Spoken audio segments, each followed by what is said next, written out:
কেউ আপনার বদনামি করলে আলহামদুলিল্লাহ পড়ুন, কারণ আপনার এখানে লস নাই, আপনার বেনিফিট রয়েছে। কারণ মানুষ যদি মানুষের নামে বদনাম করে, আল্লাহ তাআলা তাকে পিছনেই রেখে দেয়, তাকে সামনে আসতে দেয় না।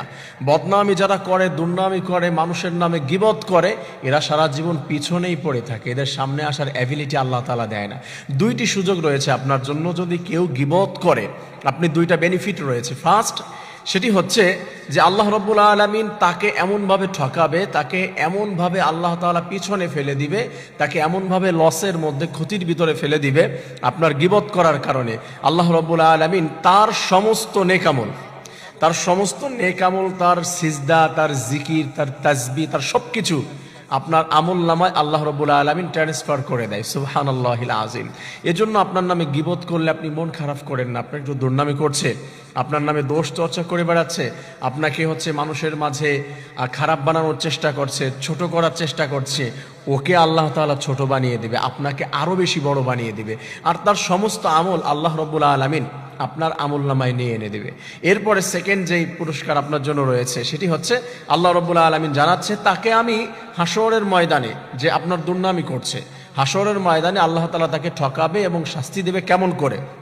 আল্লাহ তাআলা বলছেন কুরআনুল কারীমের ভিতরে, সূরা হুজুরাতের ভিতরে আল্লাহ তাআলা বলছেন, আইয়ুহিব্বু আহাদুকুম আন ইয়াকুলা লাহমা আখিহি মাইতান ফাকারিহতুমুহু ওয়াত্তাকুল্লাহ।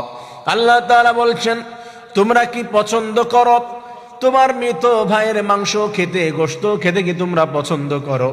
সেইটা যদি পছন্দ না করো, তাহলে তোমরা মানুষের নামে গীবত করা, দোষ চর্চা করা, তার ভুল ধরে বেড়ানো, এইগুলা থেকে ফিরে আসো। যদি তোমরা ফিরে না আসো, হাসরের ময়দানে আমি রব্বুল আলামিন তোমার মৃত ভাইয়ের মাংস খাওয়ার যে অপরাধ, সেই অপরাধে তোমাকে অপরাধী করব। আর আমি আল্লাহ রাব্বুল আলামিন হাসরের ময়দানে তোমার আমলগুলো সব নিয়ে, যার নামে গীবত করেছিলা, দুর্নামি করেছিলা, তার আমলনামায় দিয়ে দিব, তোমাকে জাহান্নামে নিক্ষেপ করে দিব। নাউজুবিল্লাহ। আমার প্রিয় ভাইয়েরা, এই জন্য কেউ যদি কারো নামে দুর্নাম করে, বদনামি করে, মন খারাপ করবেন না। আপনি বরঞ্চ আলহামদুলিল্লাহ পড়তে পারেন, কারণ এখন হচ্ছে তার পালা, তার ধ্বংসের পালা আর তার ক্ষতির পালা। আল্লাহ তাআলা তার আমলগুলি আপনার আমলনামায় দিয়ে দেয় এবং আপনার সমস্ত গুনাহগুলি আল্লাহ তার আমলনামায় দিয়ে দেয়। নাউজুবিল্লাহ।